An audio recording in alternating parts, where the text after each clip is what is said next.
What's good, y'all? It's your boy Choji.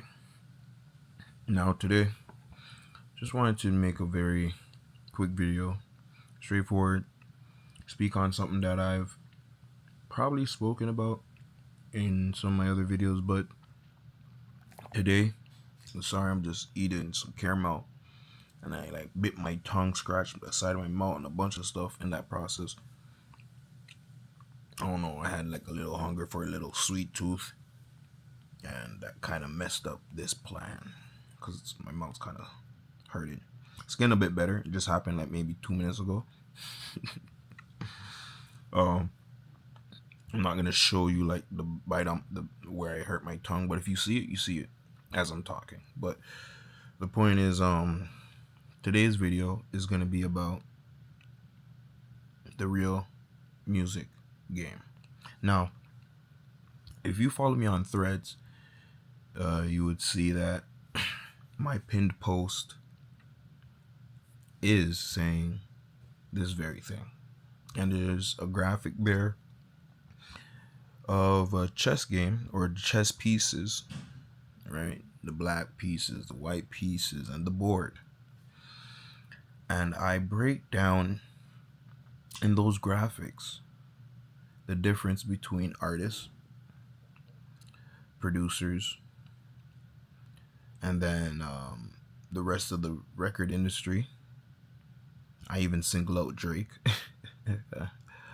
The tech industry, the telecommunications industry, the government, and the government bodies, all types of agencies that come together that make this industry run the way it does.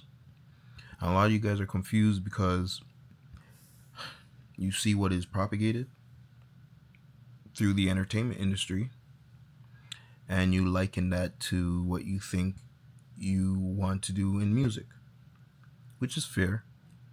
It's fair, but there's a drastic difference between the entertainment industry and the music game. All right. Now, the music game and the folks who we consider musicians are individuals who are literally talented at the math of music. They literally feel, understand, know, or studied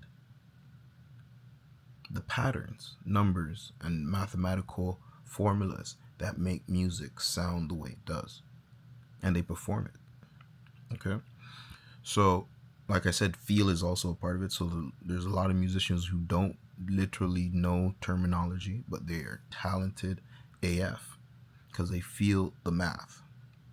That's something that a lot of folks don't understand in the entertainment industry, because a lot of folks, especially in this current day 2025 era, where hip-hop has kind of basically eclipsed as the most popular genre, and its influence has penetrated into basically every other genre and upcoming sound, that this practice of thinking you're a musician because you're quote unquote a poet on beats is now really a thing. And that's fair. Nobody's against that. I love rap. Okay. I love hip hop. But we have to understand the history.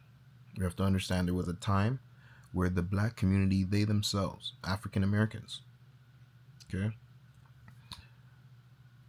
weren't for hip hop.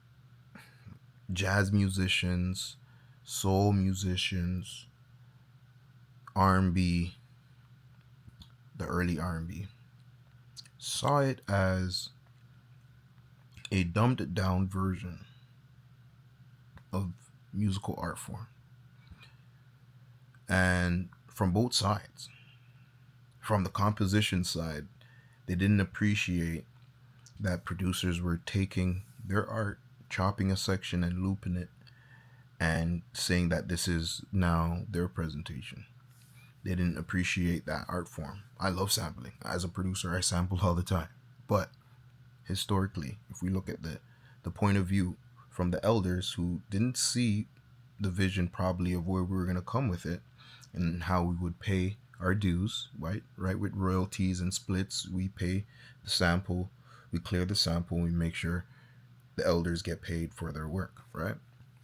But at the time, they just saw it as a disgrace to the art form of learning to play trumpet or learning to play violin or learning to play piano or learning to actually play these instruments and having a group of trained musicians come together and create a piece.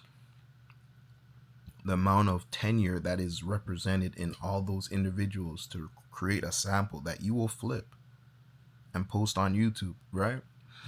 You have to understand that shift within the community. It's not even talking about other communities. Within the community, the same community that would create birth and bring the rise of hip hop.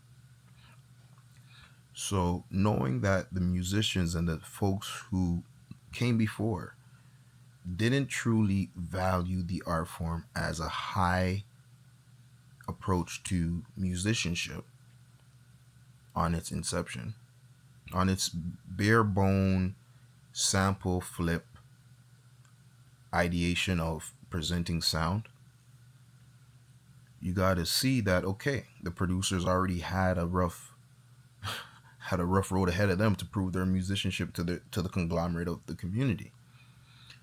But even worse, on the artist side, on the lyrical side, on the performance side, the vocal performance, jazz, rock, everybody was like, you guys aren't singing. There's no melodic cadence. The most is a rhythmic pattern, which is interesting. And I guess where things converged and there was an eventual acceptance when hip hop was speaking to subject matter that was important to the entire community. And eventually, you could see this acceptance and this avant garde, even nature to the conversations surrounding music being created in this fashion or for this purpose. So you fast forward now and you find yourself 2025, where, okay, cool. I may not be making street conscious music or music that is uplifting to the benefit of my community, but because I am still using the same formula, speaking words to the rhythm on a beat, it's music. And you see where the problem lies. You see where the problem begins. All right? The acceptance was really only made because the content was going to uplift the entire community, was going to give commentary, was going to give a voice to those who weren't being heard, to the voiceless, to the disenfranchised. And now that excuse is being used to perpetuate stereotypes, all type of negativities, and we can go down that rabbit hole, but that's not the point of this video. Because you still want to be an artist, and you still see yourself wanting to participate in the music game, but you don't understand that game. Okay? In reality, you truly want to be an entertainer, and you don't even need music to be doing that. All right? Music is not a necessary component for someone to be an entertainer. Look at the NBA, full of entertainers. Nobody's doing anything musical, except LaMelo or whatever. He's not in the NBA, but the point is, entertainment has nothing to do with the actual craft of art. You can entertain for varied reasons. You could be a chef and entertain with a TV show, cooking. You could be, like I said, in sports. You can be dancing. There's so many ways to entertain. Even right now, this is a form of entertainment, me speaking and giving you information. Okay? So the point is, when you actually want to participate in music as an entertainer, you put a certain onus on yourself.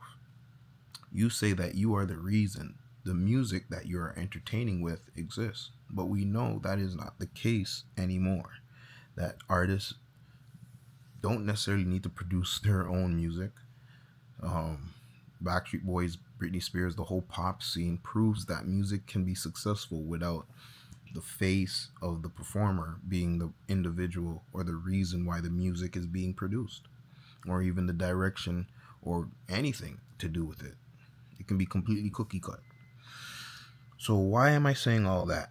So you can understand the distinction. The distinction between musicians, individuals who are talented and understanding, like I explained earlier, the math of music, and entertainers who want to make money from music, right? They are brands, um,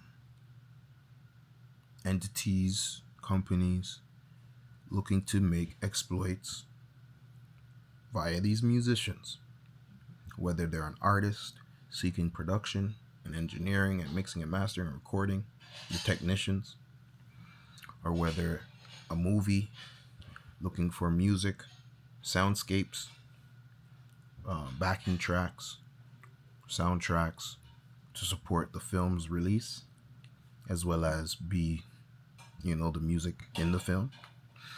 Um, Sports, theme music for their television shows, news, theme music for the intro, elevator, music in the background. Whatever way you want to look at it, you begin to understand that music in this day and age is not in itself holistically valued as entertainment, except for the music community itself. Everybody in the music game, yes, we are entertained by music. That's why we are musicians. But the rest of the world, their love for music is always connected to a lifestyle. And once you understand that you, as an entertainer, as someone who wants to pursue music, but in a way to yield value as an entertainer, as a showman, as someone to perform, must connect to these individuals' lifestyles. And that's the true game. That's the real game. Okay? So, that's all I wanted to share. This is kind of like a tester video as well. This is my first gem video with the Osmo. Obviously, previous video was just me introducing, being stupid, whatever, fun with it. But yeah, this is the first piece. So let me know what your thoughts are. Let me know if there's anything you want to hear or any questions you have or anything. You can hit me up as well on the gram, DM me, and we can get into deep conversations about whatever it is to help for your career or for yourself, just generally, as understanding how the world and the entertainment world works and how things kind of intercede and interwork with each other. A lot of things maybe I won't be able to share here, but if you get an inkling, you could always hit me up and we can have a chat if you're on the same page, same wavelength. Last but not least, you also know I drop music as Maxwell Fritz, so you can always go and check that out. And stay tuned for more vids. Peace.